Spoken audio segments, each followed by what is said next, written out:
Right. Shivakumar Lal గారు మళ్ళీ వస్తాం మీ దగ్గరికి. మనతోటి బీఆర్ఎస్ నేత రామ్మోహన్ గారు ఉన్నారు, ఆయనతో మాట్లాడదాం. రామ్మోహన్ గారు నమస్తే అండి. నమస్తే అన్న, పెద్దలందరూ నమస్తే. ఏంది రామ్మోహన్ గారు తెగ నవ్వుతున్నారు మీరు? మీ నవ్వులు ఏరుకున్న మర్మం ఏంటి మాకు కూడా చెప్తారా కొంచెం? ఎమ్మెల్సీ సీట్ల విషయంలో మీకు యాక్చువల్గా అయితే 2 వరకు రావాలి, కానీ 4 సీట్లు ఫరక్ పడి, ఎందుకు ఆ ఫరక్ పడి అంటారు? తేడా ఎక్కడ జరిగిందంటారు? తేడా మీరు దాసోజు శ్రవణ్ కుమార్ గారిని అయితే మీరు చెప్పారు. ఇంకోటి ముఖ్యంగా కాంగ్రెస్ పార్టీ రేవంత్ రెడ్డి గారి పరిస్థితి చూస్తే నవ్వొస్తుంది మనకి. ఎందుకంటే ఆయన ఆత్మరక్షణలో పడిపోయాడు, ఆయన సెల్ఫ్ డిఫెన్స్ లో పడిపోయి ఎవరికి సీట్లు ఇవ్వాలి ఎవరికి అనేది లేకుండా నువ్వు శివాని చెప్తున్నాడు. ఇన్ఛార్జ్ గా చెప్పారు A category, B category, C category అని. ఆ కేటగిరీలో ఇప్పుడు బి కేటగిరీ సీట్ వచ్చింది అన్న. శివాన మీ అసలు సీనియర్ నాయకులకు లేదు పాపం, మీరు ఇక్కడ చెప్పుకుంటున్నారు, అధిష్టానం వింటదో వినదో. వాస్తవానికి మీ అసలు కార్యకర్తలకు సీట్లు రావాలని అవకాశం దక్కాలి అనాదిగా పార్టీని పట్టుకో ఉన్నారు. పార్టీ గురించి బ్రహ్మాండంగా మాట్లాడుతున్నారు. అది వదిలిపెట్టి చుట్టపుగా వచ్చే విజయశాంతికి సీట్ ఇవ్వడం ఏముంటుంది? ఎందుకు రామ్మోహన్ గారు విజయశాంతి గారు అంటే మీకు అంత కసి కక్ష? అంత గతంలో రాములమ్మ పార్టీని కూడా మీ పార్టీలో కలిపేశారు. ఆ తర్వాత కేసీఆర్ గారు ఒక రకంగా రాములమ్మ గారికి సరైన స్థానం ఇవ్వలేదని కథలుగా రాజకీయ విశ్లేషకులు కూడా చెప్తున్న పరిస్థితి.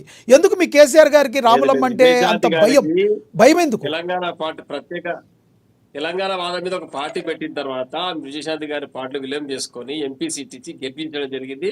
వారు సరిగ్గా పనిచేయక పార్టీ వదిలిపెట్టిపోయారు. తర్వాత బీజేపీలోకి పోయారు. తర్వాత 4 పార్టీలు తిరిగి ఈరోజు కాంగ్రెస్ పార్టీ పంచన చేరారు. ఎక్కడ కూడా రాజకీయ క్షేత్రం లేదు ఆమెకు. ఎక్కడ ఒక గ్రామం గాని, ఒక మండలం గాని, ఒక జిల్లా గాని నేను పలానా స్థానిక నా ఊరు ఇదని చెప్పుకునే పరిస్థితి లేని నాయకురాలకి ఈరోజు ఎమ్మెల్సీ స్థానం కట్టబెట్టి ఇటువంటి party Hyderabad, greater Hyderabad party పటిష్టత కొరకు పనిచేస్తున్నటువంటి శివలాల అన్న సోటోలకు టికెట్ ఇవ్వకుండా పార్టీ ఈరోజు సెలబ్రిటీ. ఇంకోటి ఈ బీసీ జనగణ కరెక్ట్ కులగణన కరెక్ట్ జరగలేదని బీసీ సంఘాలు మొత్తం అల్లరి పెడుతుంటే ఆ కోటలో ఒక సీటు, మరి ఎస్సీ వర్గీకరణ కరెక్ట్ గా జరగలేదని చెప్తున్నారు అద్దంకి దయాకర్ గారికి. ఇట్లా ఈయన సెల్ఫ్ డిఫెన్స్ లో సీట్ ఇచ్చింది తప్పితే దయాకర్ గారి మీద ప్రేమతోటి కాదు, ఆ బీసీ సంబంధించిన వ్యక్తిగా గారి రామ్మోహన్ గారు ఇక్కడ ఇంకోటి రామ్మోహన్ గారు ఇక్కడ చాలా మంది ఆయన ఇప్పుడు ఒక గుడికి వెళ్ళామనుకోండి, భయంతో వెళ్ళామా భక్తితో వెళ్ళామా అని అది తర్వాత విషయం. గుడికి వెళ్ళామా లేదా అనేది ఇంపార్టెంట్. మరి ఒక దళితుడిని సీఎం చేస్తారా? మరి కేసీఆర్ గారు అది కూడా చేయలేదు కదా. ఏమైనా నెక్స్ట్ టైం ఏమైనా ప్రకటిస్తారా? ఇప్పుడు అంటే రాలేదు, నెక్స్ట్ టైం దళితుడిని సీఎం చేస్తారు మీ పార్టీ నుంచి గెలిస్తే? కేసీఆర్ గారు దళిత ముఖ్యమంత్రి చేయాలి అని ఆనాడు కోరుకోవడం జరిగింది. వారు చెప్పడం జరిగింది నోటి ద్వారా. చెప్తే తర్వాత అందరూ ఏం చేశారంటే, లేదంటే తెలంగాణ వచ్చిన తర్వాత మీరటువంటి మేధావులు అవసరం కాబట్టి మేమందరం కూడా దళిత నాయకులు అందరం కూడా పార్టీలో ఉన్న అందరు నాయకులు కూడా మీరు ముఖ్యమంత్రి ఉండాలని కోరుకుంటేనే వారు ఉన్నారు. తర్వాత 2వ సారి కూడా ముఖ్యమంత్రి అయింది.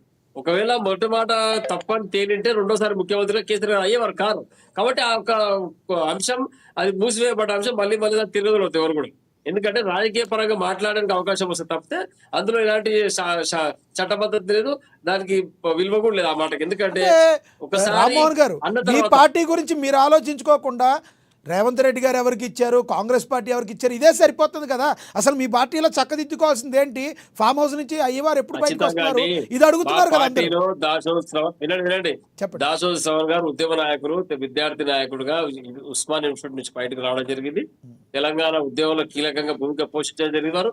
వారికి మేము సరైన రీతిని కేసీఆర్ గారు న్యాయం చేసి చాలా మంది అడిగినా గానీ బీసీ ప్రతినిధి సంబంధించి ఇంతకుముందు గవర్నర్ కోటను వారికి ఇచ్చినప్పుడు మరి వారు రాజకీయ పక్షపాత ధోరణి వ్యవహరిస్తూ కేంద్ర ప్రభుత్వం వారు గవర్నర్ అడ్డంగా పెట్టుకొని దాసోజు శ్రవణ్ గారికి ఒక ఎమ్మెల్సీ స్థానం దక్కకుండా చేశారు. కాబట్టి వారికి న్యాయం జరగాల ఉద్దేశంతో కేసీఆర్ గారు ఈ రోజు ఏకపక్ష నిర్ణయం తీసుకొని పార్టీ పెద్దలందరూ చెప్పడం జరిగింది. అందరూ కూడా ఆమోదం తెలిపారు.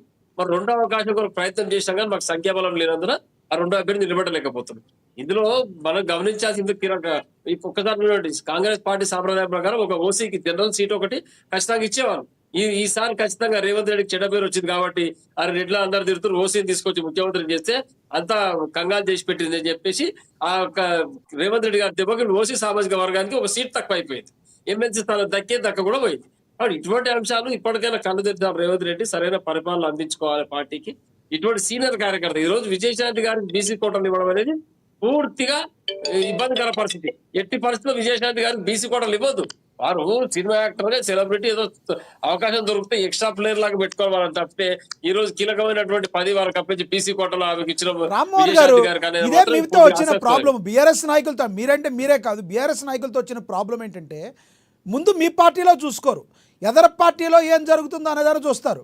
ఇప్పుడు ఎదర పార్టీలో ఎవరేమి ఇవ్వాలో కూడా మీరే చెప్పేస్తే పోనీ వాళ్ళ పార్టీలోకి వెళ్ళిపోయి ప్రెసిడెంట్గా మీరే ఉండమనండి. హరీష్ రావు గారు మీరే ఉండండి, పోనీ మీ బీఆర్ఎస్ పార్టీని వదిలేయండి. ఖచ్చితంగా మనం రాజకీయ క్షేత్రంలో ఉన్నామండి. పరిపాలనలో భాగంగా పరిపాలన చేసిన పార్టీ ఏం చేస్తుంది, ప్రభుత్వం ఏం చేస్తుంది అనేది చూసే బాధ్యత ప్రతిపక్షాన్ని. తప్పకుండా ఇటువంటి విషయాలు ప్రజలు కూడా తెలియాలి కదా. ఎందుకు ఇచ్చిన టికెట్ విజయశాంతి గారికి ఎందుకు ఇస్తున్నారు, దయాకర్ గారికి ఎందుకు ఇచ్చిండ్రు, శంకర్ నాయక్ గారికి ఎందుకు? ఇందులో శంకర్ నాయక్ గారు ఒక్కరే సీనియర్ కార్యకర్త, మిగతా ఇద్దరు కూడా బయట నుంచి వచ్చిన వాళ్ళే. ఇంకా విజయశాంతి రైట్, రామ్మోహన్ గారు స్ట్రక్ అయ్యారు. దీనికి ఆన్సర్ శివకుమార్ లాల్ గారు చెప్తారు. ఏంటి శివకుమార్ లాల్ గారు? ఉద్యమకారులకు దక్కాల్సిన వాటను నువ్వు కాంగ్రెస్ పార్టీ సీనియర్ కార్యకర్తలకు నాయకులకు దక్కాల్సిన వాటను విజయశాంతికి ఇచ్చిన బీసీ కార్డులు ఇచ్చేసిన చేదులుపుకుంటున్నాడు. ఇది ఎంతవరకు సమంజసం? శివకుమార్ లాల్ గారు మీరు చెప్పాలి సమాధానం. శివన్న కూడా ఆలోచన చేస్తున్నాడు, నాకు సీట్ రాకపోయి సమాధానం చెప్తారా? దొరికితే చాలా సంతోషంగా ఉంటుండే. శివకుమార్ గారు రామ్మోహన్ గారిని అడిగిందని చెప్పండి. ఇప్పుడు ప్రతి పార్టీలో ఇది ఆఫ్ ద రికార్డ్ అన్ని పార్టీలు కూడా అట్లనే ఉన్నాయి రామ్మోహన్ భాయ్. నిజంగా కూడా కష్టపడిన కార్యకర్తలను పక్కన పెట్టి ఇమీడియట్గా పార్టీ నిర్ణయం అనే రకంగా మనం సంజాయించుకోవాల్సి వస్తుంది తప్ప నేనైతే ఈసారి ఖచ్చితంగా మన డిబేట్లో కానీ ఇంతకుముందు ఒక డిబేట్లో కూడా నేను ఇదే చెప్పిన, గ్రేటర్ హైదరాబాద్లో ఉన్న నాయకులను మట్టుకు పట్టించుకుంటలేరు. ఖచ్చితంగా రాబోయే అట్లీస్ట్ నామినేటెడ్లనన్నా, ఇప్పుడు ఆల్రెడీ ఎమ్మెల్సీ అనౌన్స్ చేసేసారు కాబట్టి నామినేటెడ్లనన్నా గ్రేటర్ హైదరాబాద్లో ఉన్న నాయకులు ఇప్పుడు సనత్